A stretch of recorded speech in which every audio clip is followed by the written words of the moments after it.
आज 26 जानेवारी प्रजासत्ताक दिन आहे. त्यानिमित्ताने म्हटलं आपल्या मित्रमैत्रिणींना एक संदेश देऊया.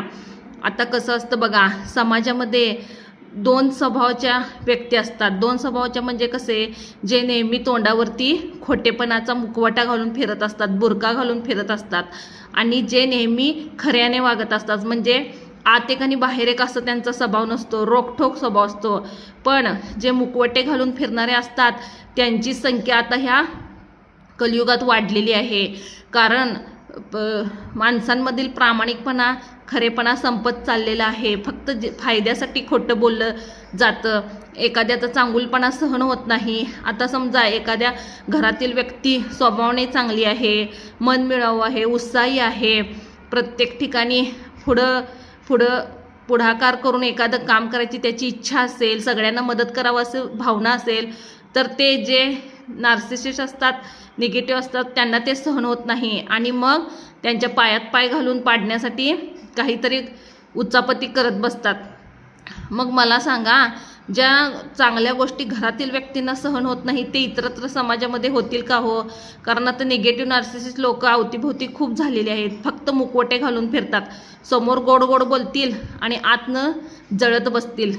मग आता अशा समाजात राहण्याचं किती अवघड झालेलं आहे.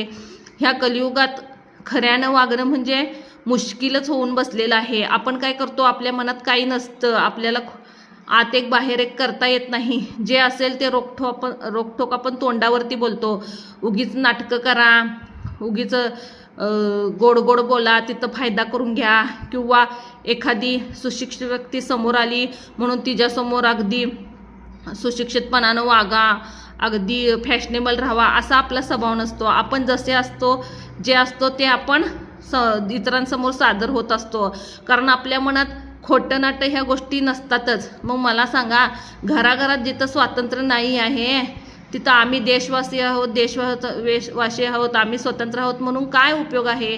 आधी माणसांच्या मनातील, मानसिकतेतील स्वातंत्र्य व्हायला हवे ना, मानसिक स्वातंत्र्य घडायला हवे.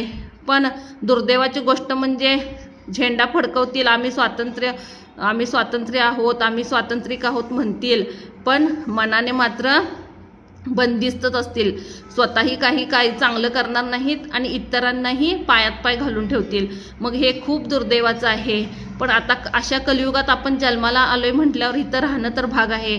पण आपण स्वातंत्र्य टिकवून ठेवायचं. आपल्याला ज्या चांगल्या गोष्टी करू वाटतात आनंदाने व्यक्त करायच्या, कुणालाही सांगत बसायचं नाही आणि कुणाचे सल्ले